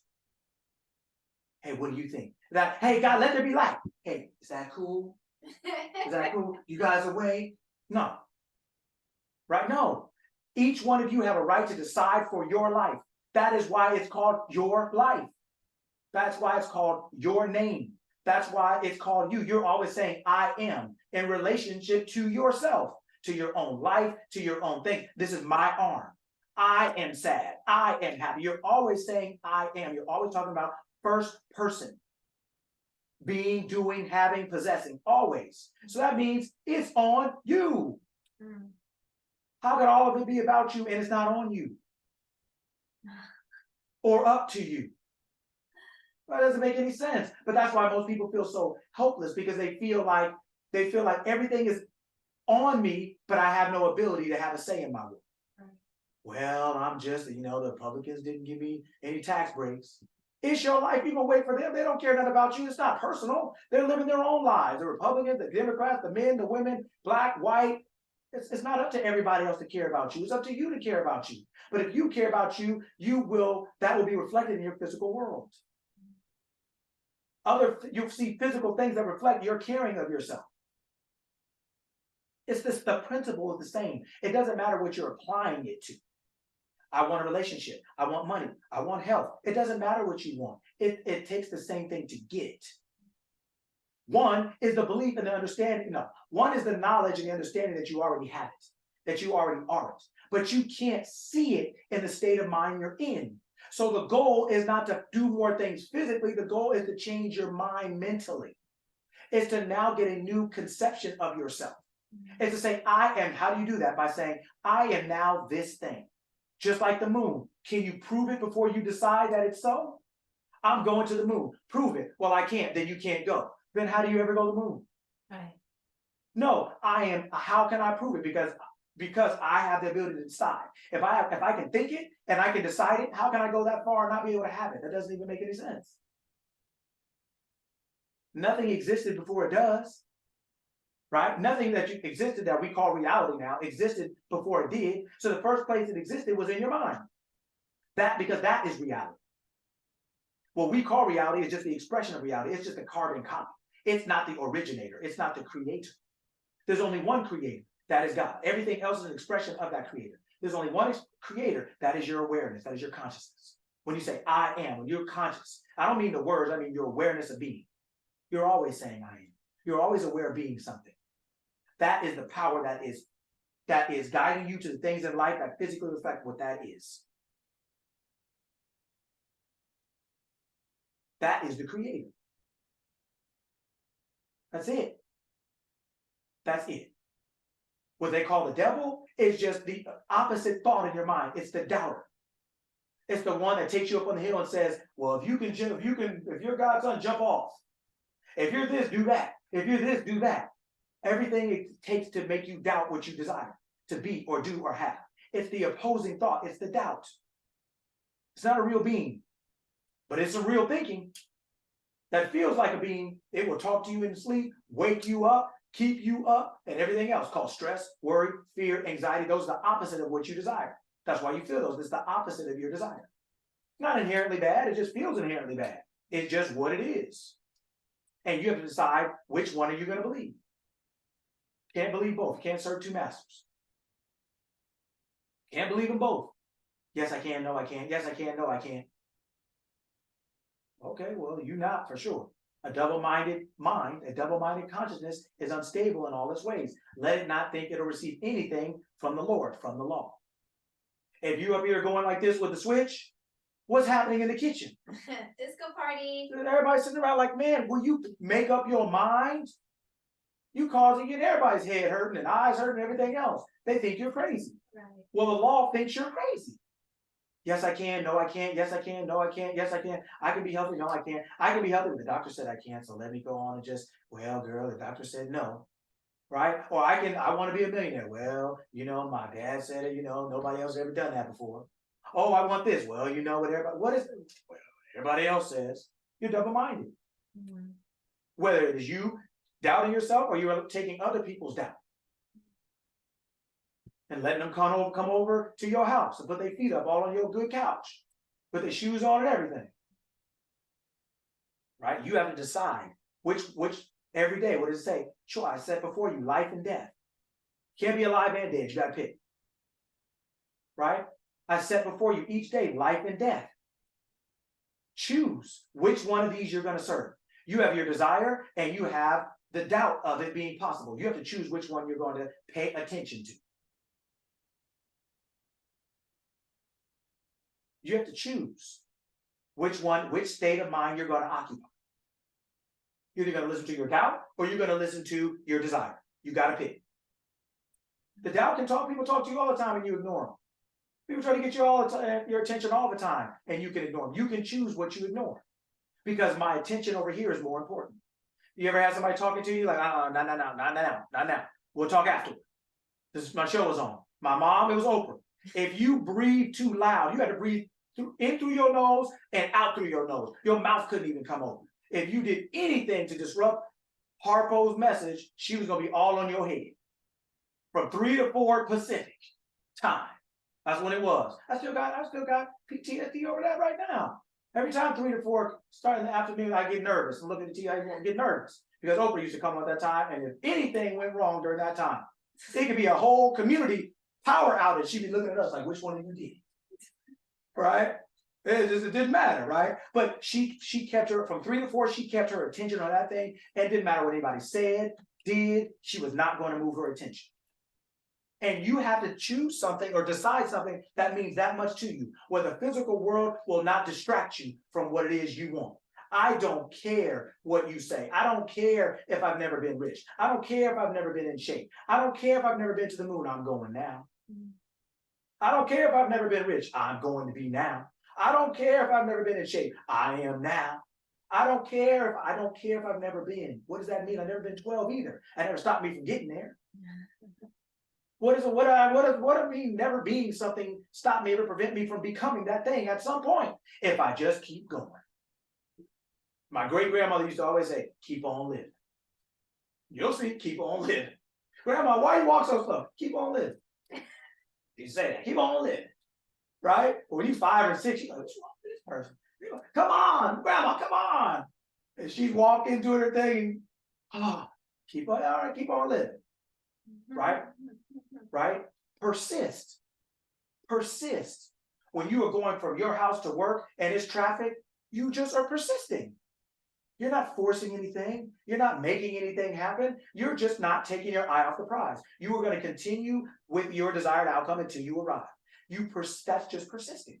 You persist that I am this person until I get to work. I am this person until it physically shows up in my world. Traffic could be there. detour could be there, but I'm still going. I will continue in this journey until I arrive physically. I will continue in this state of mind until it shows up in my physical world, the expression of that state of mind. But everything you do is because of the end. This is what we were talking about before 7 o'clock this morning. One of the things we were talking about, right? Is the end. You begin with the end in mind. Like I was telling someone this morning, I said, when I work with, especially athletes, because I started there. But when I'm working with athletes still, physically on their performance and on their mind, or when I'm working with people just on their mind, one of the things people have to get used to when they deal with me is that I am talking to them from a level of expectation that they're not accustomed to, that they don't yet have for themselves. But the disconnect is, the reason that's so is because their mindset is I'm trying to become. My mindset is you already are. And you just don't realize it yet. So I'm talking to you like you already are. You are listening like I'm trying to be. So then you think my standards are too high. Or how can you think that? But I don't have any way to prove that. I haven't seen that. I don't have that. Yeah, that's why you don't have it. Because in that state of mind, you can't see it. And the state of mind you're in, that outcome doesn't exist. In California, we don't have hurricanes, no matter how hard you try. No matter if you're a good person or a bad person, we're in a state where that outcome doesn't exist. So I am talking to you from the state of that outcome existing. I am talking to you from the premise of you already are what you want to be, but you will never experience it until you're willing to change your mind, your concept of yourself. That is moving states. All you have to do is move in mind, and then you will get the outcome of that new state. So instead of trying to become, just decide you are. When you decide you are, whatever state of mind you're occupying, you are now going to be influenced by. It's going to influence your thoughts, your decisions, your beliefs, your behaviors, as a reflection of what you're believing to be. You don't have those beliefs. You don't have hurricanes in Florida. You don't have that belief in that state of mind. That's why you don't have it. It's not because it doesn't exist. It's because in the state of mind you're in, you don't have it. So when I talk to you, I'm talking to you like it's already in there. I'm just pulling it out. You're looking for it to get it. I already know it's in you. I'm pulling it out. So I'm talking to you like you already have it. You misunderstand because you think you're trying to get it, but you're not trying to get it. I'm trying to make you aware that you already have it. And once you are willing now to say, I'm going to the moon, this is just what it is. Once you make a decision to decide, once you choose, this is what it is, you are now moving from the state of mind of I don't to the state of mind that I do. The state of mind that I do automatically has the hurricanes. It automatically has whatever is necessary, the physical reflection of that state. So if you say, I am perfectly healthy. Why? Because I proved it? No. Why? Because I can prove it? No. Why? Because I've seen it? No. But because I can choose to move there. I can decide that this is who I am. This is the only freedom you have and the only freedom you'll ever get. So I hope everybody's on here paying attention and listening. This is the only freedom you'll ever have. And the only freedom you'll ever get is the ability to choose and decide. That is your freedom. Your physical being is not free. Your physical being is not free. What did it say in the book? I only do what I see my Father do. That's what that Christ character said. I only do what I see my Father in me do. That's it. Your body is a physical carbon copy of your consciousness. Consciousness is called the Father. That's what it's called. It's not a male. It's called the Father. That's just the personification of consciousness. Like the personification of emotion is women. That's one of the original definitions of that word. Just emotion. It doesn't mean insane. It doesn't mean crazy. It doesn't mean feelings. No, it just means how something feels to you. The feeling of something, the smell of something, the sweetness of that. That's what that means, right? So your only freedom is the ability to choose and decide what it is you want. That's all that's necessary because you are the chooser. You are the law, and you are the officer executing that law on your citizens. That's it. You are the law. Your mind is the law. Your body, so to what you're believing yourself to be is the officer executing that law on your body, on your life. Unless you change your laws, you are subject to the ones that exist. And you don't need anyone else to change the laws for you. You get to change and make the laws of your life, of your mind. You get to choose how things go for you. My advice to you is stop putting hurdles in front of your desires. Stop putting conditions. Well, if I want to be this, I have to do this. I have to do that. That's why I brought up that movie, The Money Pit. They had a mansion right next to the people who bought one, but they inherited theirs. So if you drove by, how would you know which one did which? They all look like mansions to you. They're all just as viable. So how does it matter how they got it? You wouldn't even know, and you wouldn't even care. They all look like mansions to you. So the point is that you can get your good anyway. Buying one, inheriting one, somebody giving you one, somebody selling to you for $2. If you don't put hurdles, if you don't put conditions on how something can come to you, you will be condition free, and conditions won't matter. You won't have hurdles. You'll be much faster running straight than having to run and jump and jump and jump. You'll never be fast as the person who just gets to run straight. You go from one point to the next, right? The fastest point is straight line from one to the next. The person running around will never be as fast as that. They can't run that fast. It's not possible. Right? We have to choose to run straight and let the hurdle go. Choose to go get to the point and let the laps go. Choose which day. Choose this day who you serve. Choose what you want and assume you have it. That assumption is a state of mind. When you are teaching somebody how to do something, assuming that they are physically capable. When you get a 12-year-old on a computer and they can read or write and count, they're physically capable now. Now you're teaching them how to code. You know how to do it and they don't. What is the difference between them and you?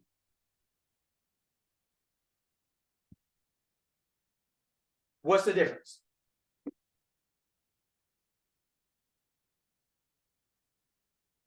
Experience, wisdom, experience. Okay. Say it again. Okay. So all of those. So they put age, maturity. Age, maturity, yeah, but age and maturity, there's people who are 70 and don't know how to swim. There are people who are 70 can't ride a bike. There's people who are 70, age and maturity, shoot, those are the people who are scared of technology, most of them. They want to keep their flip phone, right? They're like, hey man, send me something. There's a lot of old people who just ain't with it, right? What is the difference when a person is physically capable, right, of riding a bike or of getting on the computer? They're physically capable. Then, and you are trying to teach them how to ride a bike, or you're trying to teach them how to code. What is the difference between you and them? Ability put determination to learn. Okay. Or grasp the concept. Okay. What is that? Okay, so you've learned and you've grasped the concept. So what do you have that they don't? Experience. What is experience? What does experience mean? What part of experience? Knowledge. Knowledge. And knowledge, right? Information, knowledge is a what? Knowledge, information, huh? Experience. Okay, yeah, but what is it? It's something else, huh? Is it a proven theory? It's like a Memory. A memory. Okay. Because I'm thinking like okay. What is that? Say it again. Information. Information. What is information? What the information that you have that they don't? What does that? What is that? What's the difference? Like you're here, they're there. I'm in California, you're somewhere else. What's the difference? I think people were trying to speak. We didn't hear you. At once. The desire to choose. What's the difference between California and Florida? The state. The state.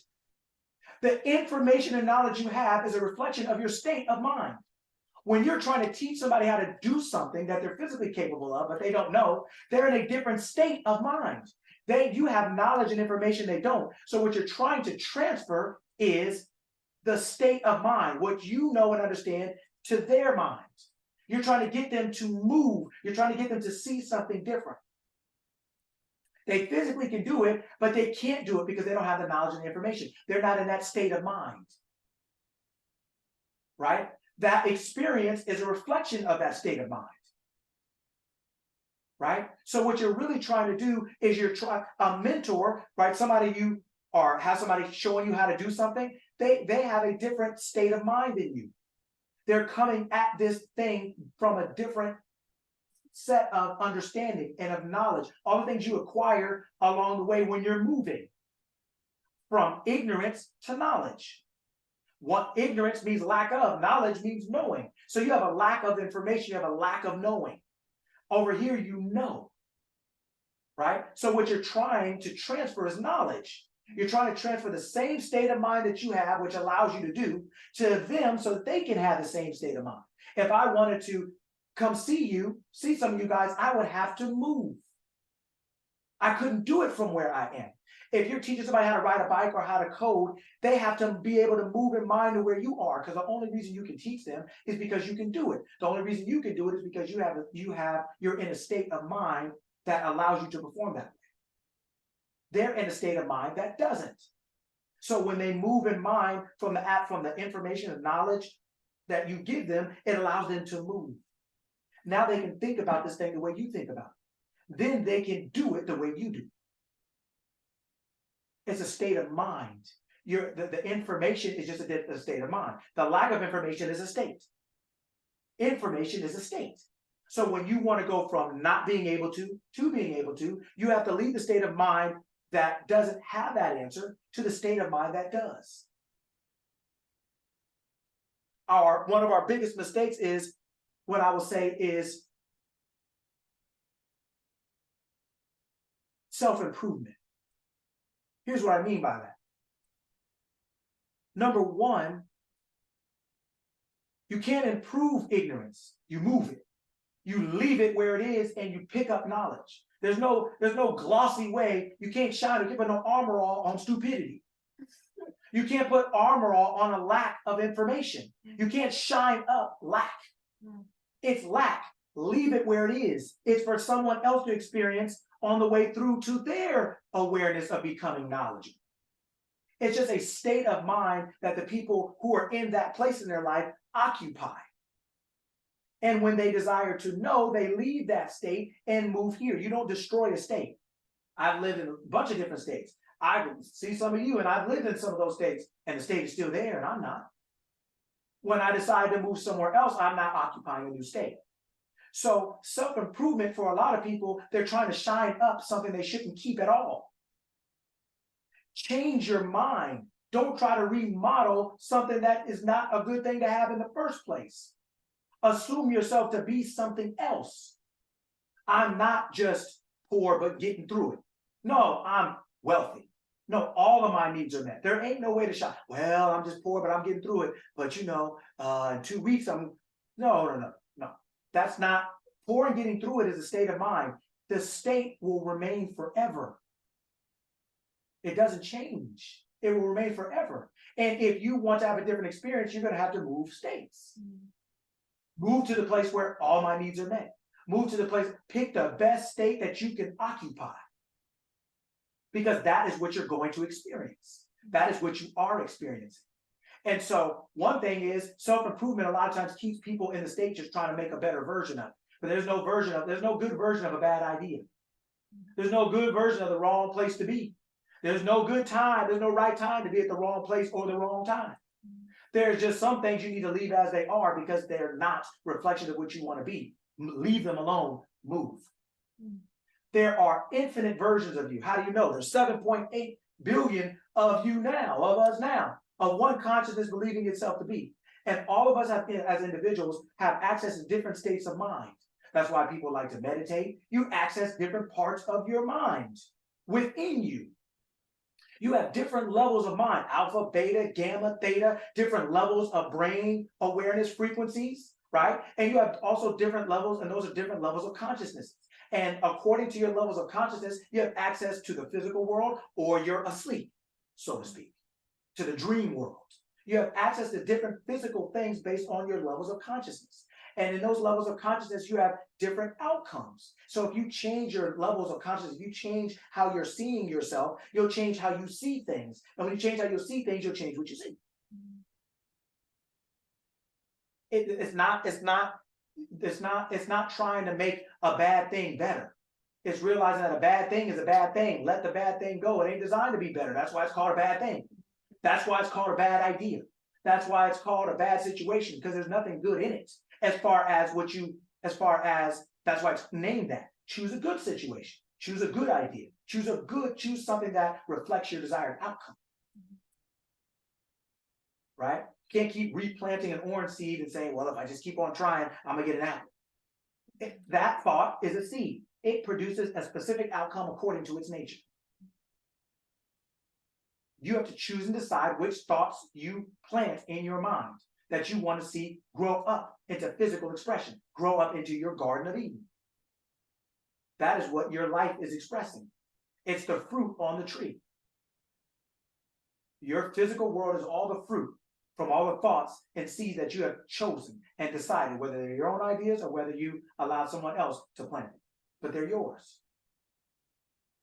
You have multitudes of identities that you can assume. Like you assumed a 10-year-old's identity, a 12-year-old's identity, a 15-year-old's identity. It was still one being just assuming itself to be something different. You can choose, you can remain the same being you always are, but now you can choose to be something different. You don't have to keep this thing and make it work. It was dark. God said, let there be light. God didn't say it was dark and then say, well, let's work with it. God wanted something else. Let there be light. You don't have to just keep what you have. You're not stuck. The belief that we are is what keeps us stuck. The belief that we have to be something else or this or that to get over it keeps us stuck. The belief we have to go back in the past and heal a whole bunch of this and have moon chakras and all kind of old crazy. You don't. You can do that if you want, but those are just conditions that you're putting upon your journey that you're going to have to hurdle. And you'll never get to the finish line until you cross them. You're making your journey more arduous and laborious. That's why people get exhausted and they quit. Because we set all these conditions that must be satisfied in order to reach our goal, our dream, our desire. And it's not necessary. It's just the belief in those things that make it necessary. We set that condition. We don't have to do that. We don't have to do that. Right? You are one being and you can imagine yourself to be anything. We got proof. We got 7.8 billion of us. Imagine one being, one consciousness believing ourselves to be 7.8 different versions of itself. And within us, as each individual, we are whole and complete. You are already perfectly healthy. It's just you're not believing that to be the case. So you're expressing what you believe to be the case. How do you know what you are? All of us are in different forms of health, let's say. But I'm not experiencing what you're experiencing or vice versa, unless or until we have the same state of mind. The universe is mental, all is mind. Everything starts there. Everything starts there. So we have to decide, right, what it is that we want to express. That is first a thought.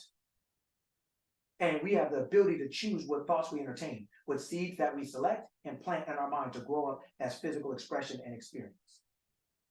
Reality. But reality is a thought.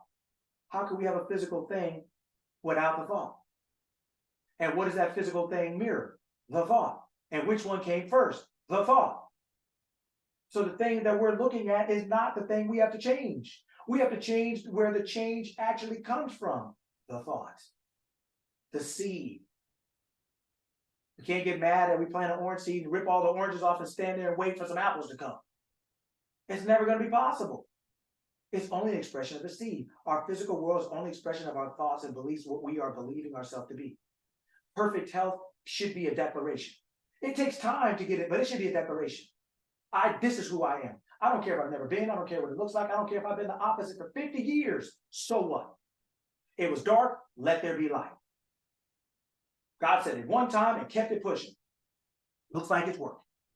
Still working. Still on. Motel 6. Left the light on for me. It's still working.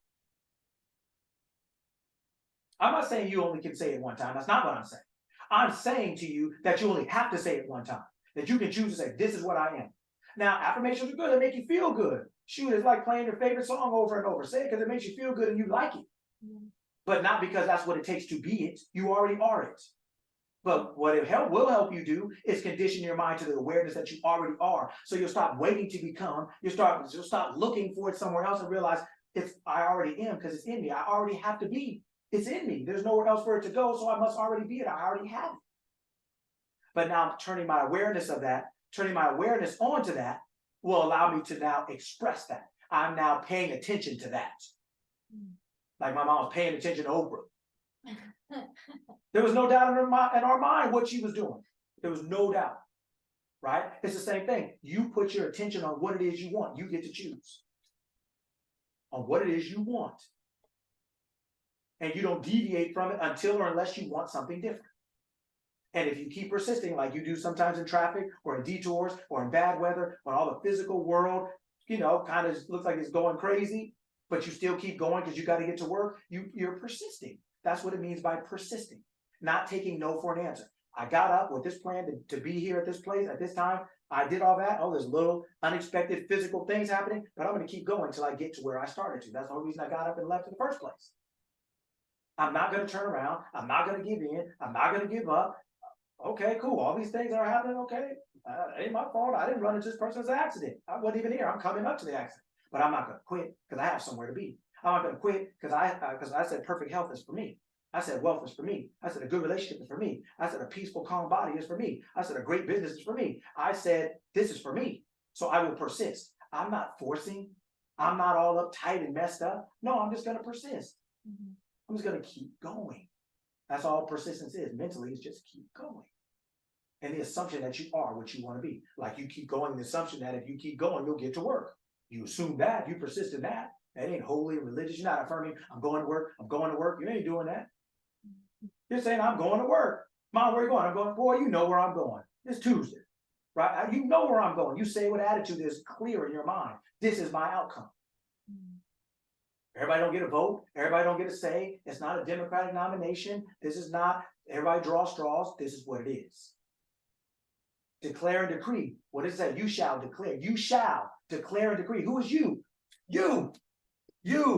Marco Bailey, Veronica, all of us, Johnny, all of us. Your consciousness, you say, I am now this. I shall declare and decree a thing, and it shall come. It shall be. Period. That's it.